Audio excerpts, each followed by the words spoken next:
So if you look back at the history of humanity, or if you look at what's left of indigenous people, you quickly come to understand that human beings evolved to live in small, what we call human scale, for a good reason, small groups of people, face-to-face communication, the experience of being in close communion with other people.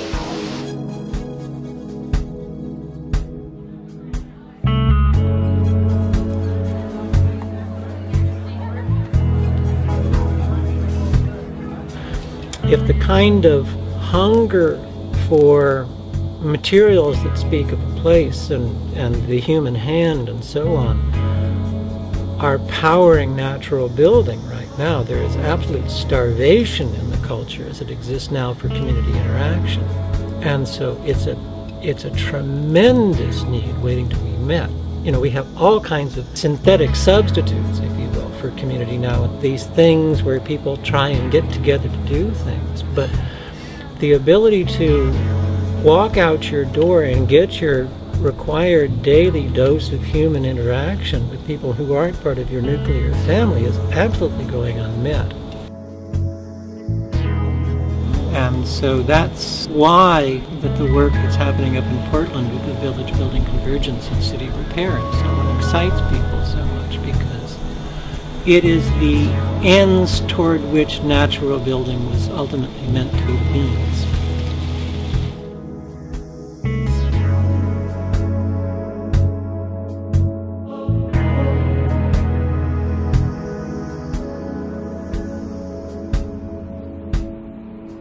None of the people who have ever lived on this street or who will ever live on this street have ever had a say in how their lives would be organized.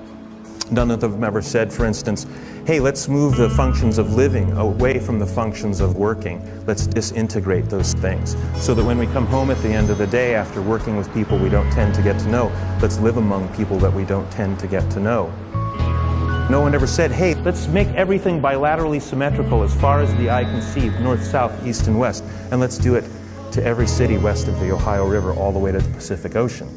San Diego, Seattle, Portland, St. Louis, Chicago. What effectively happened was the great commons of this land was converted into a commodity. Locating the great commons there in the intersection is just simply to recognize that where our pathways come together, so do our lives. This is the most profound principle of urban design, the intersection. The idea that you enable people to intersect however you can to enable them to communicate and to meet each other, to facilitate events, things that happen. It's about facilitating communication, not just the movement of goods and services. It's about helping people to build relationship. Everything goes on in the piazza, and I suppose you could say conversely that if you don't have a piazza, if your neighborhood doesn't feature even one public square, how much is going to be going on? That principle of build it and they will come, or build it and something will happen. What if it's not there? What if you think you have freedom of assembly and nowhere to assemble? In fact, in the United States, we have fewer outdoor gathering places and indoor gathering places than probably any other country in the history of the world. And also the most acute social isolation and its associated problems of any first world country. I'm going to take you into Portland, Oregon now to show you our great experiment with that city.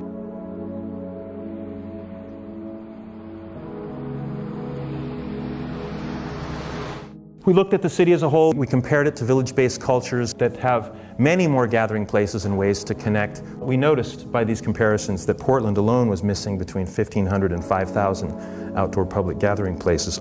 So we thought, okay, let's put one of them back and just see what would happen. In advance of this day, when we came out to paint the street without permission, we were building these little structures in an adjacent yard about a block away. A place for neighborhood news, a 24-hour tea station, a family-sized bench, a kids' clubhouse, a place for art and poetry, all these trading installations, a stage, and a little library. And of course, what we were doing was we were seeding a garden of the village. We were regrowing the village heart with all of the functions and amenities that you'll find. Go to Europe, go to Africa, you'll find all this vitality at the village heart. So we were saying, we can have that too, we ought to have it. What we were doing was calling attention to the fact that we didn't have even one public square in the entire city, not one public living room, but we built one. in Portland.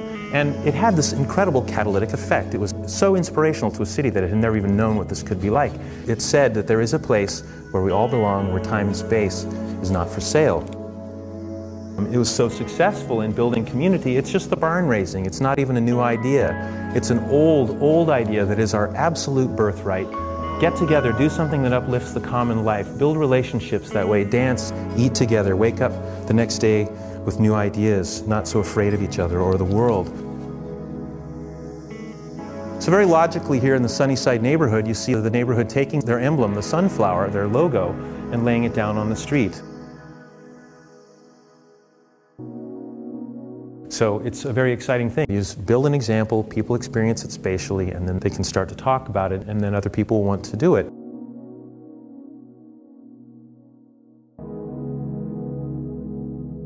That location doesn't even need a stop sign. People just come to a stop where they slow way down. The way we understand the effect is that they can see from a distance that it's different from everything else. So place is used to calm traffic instead of barriers. And it just calls out that people might be present.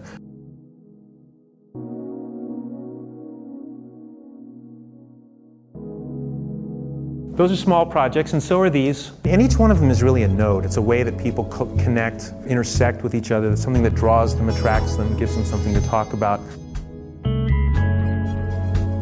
Here again, another household giving up part of their front yard to create a little gathering place for the community. So people actually perceiving that they can go over the lines and invite other people, even strangers, to come onto their space, to just linger for a while, overcoming their fears.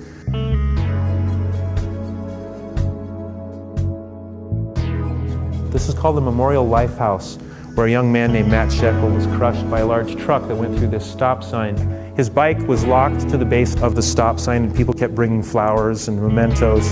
He was very popular in the alternative transportation culture. His mother would come and sit on the corner and cry. And finally, one of the neighbors, the woman who lives on this corner, who had held Matt when he was dying in his last few moments, she came out and invited people to just take a piece of her property and make a memorial to Matt's life.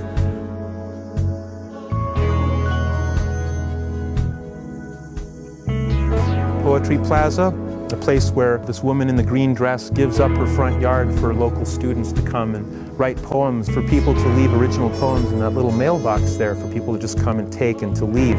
So this is where people are saying, I can give up this space that I have and enable other people to access it.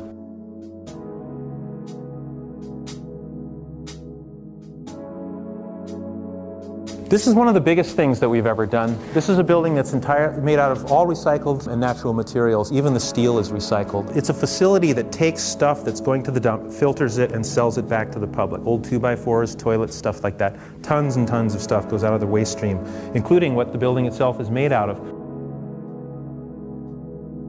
It's just profoundly important to embed our new understandings and visions and awarenesses as a society in the physical landscape around us so that we can see that our understandings are shared and that the world is changing.